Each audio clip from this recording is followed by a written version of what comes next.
श्री कृष्ण, राधे राधे। नमस्कार। जन्माष्टमी का अवसर है और भगवान कृष्ण की बात हो तो गायों का जिक्र तो आएगा ही। गोपाल, गोविंद, है ना? बिल्कुल, उनका तो नाम ही गायों से जुड़ा है। हाँ, तो आज हम बात कर रहे हैं सिवनी मालवा बनापुरा की एक गौशाला की। वहां जन्माष्टमी पर कुछ खास हुआ। अच्छा, क्या हुआ वहाँ? वहां गौमाता मंदिर गौशाला है, बिल्धी रोड पर। तो वहां जो आयोजन हुआ वो सिर्फ उत्सव नहीं था, उसमें सेवा, खासकर गौ सेवा का एक गहरा पहलू जोड़ा था। ये तो दिलचस्प है। और देखिए, भारतीय संस्कृति में गाय को मतलब सिर्फ एक जानवर नहीं माना गया है, गौ माता कहते हैं। जीवन देने वाली, समृद्धि लाने वाली। सही बात है, एक सात्विकता का प्रतीक भी है वो। तो चलिए इसी को थोड़ा और समझते हैं कि सिवनी मालवा में ये जन्माष्टमी का उत्सव और सेवा का काम ये कैसे जुड़ा। हाँ, बताइए।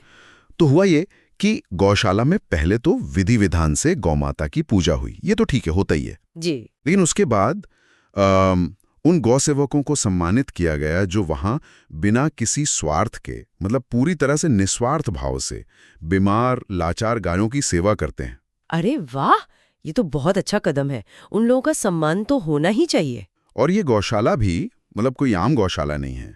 यहाँ ज्यादातर वो गायें हैं जिन्हें शायद समाज थोड़ा नजरअंदाज कर देता है, जैसे कोई एक्सीडेंट में घायल हो गई हो। ओह, तो ये तो बहुत जरूरी काम करें फिर। हाँ बिल्कुल, उन्हें यहाँ लाकर उनकी देखभाल, इलाज सब किया जाता है। देखिए, यहीं पर वो बात आती है जो आपने शुरू में कही थी।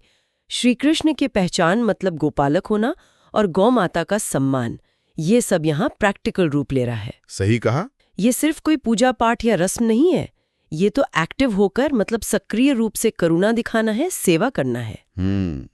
और ये भी पता चला कि ये सारा काम डॉक्टर सतीश दुबे जी की देखरेख में हो रहा है और समाज भी पूरा सहयोग कर रहा है। हाँ, ये जानना जरूरी है। इससे पता चलता है कि जब लोग मिलकर, मतलब कम्युनिटी जब साथ आती है जी। तो ऐसे मुश्किल काम भी कितने अच्छे से हो सकते हैं। बिल्कुल नहीं। बेसहारा पशुओं की देखभाल कोई आसान काम तो है नहीं।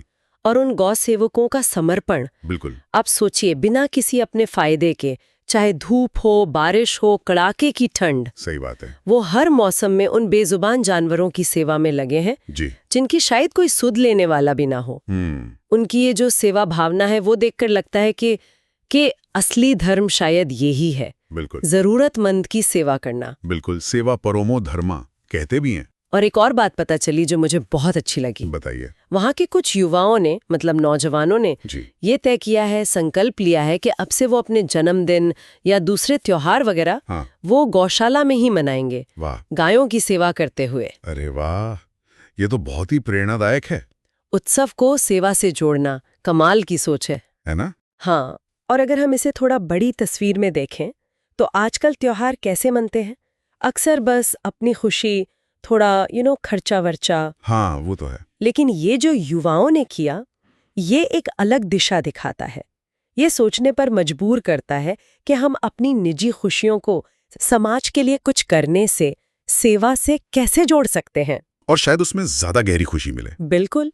और ये इस बात का सबूत भी है कि गौ सेवा असल में समाज सेवा ही है, ये दोनों अलग नहीं है। तो मतलब इस पूरी बातचीत का जो सार निकल रहा है वो यही है कि सच्ची भक्ति, सच्ची पूजा वो सिर्फ कर्मकांड में नहीं है। नहीं, बिल्कुल नहीं। वो कर्म में है, सेवा में है, जरूरतमंद की मदद करने में है। हाँ। और गौ सेवा तो समाज सेवा का एक बहुत ही महत्वपूर्ण रूप है। सिवनी मालवा का ये जो उदाहरण है, ये इसी बात को दिखाता है। जी हाँ, ये जो जानकारी हमें मिली, ये सिर्फ एक लोकल इवेंट की रिपोर्टिंग नहीं है। नहीं, ये असल में हमारी आध्यात्मिकता, हमारी कम्युनिटी की ताकत और हमारी संस्कृति, इन सब के संगम को दिखाता है। और ये हमें सोचने के लिए एक बिंदु देता है। क्या?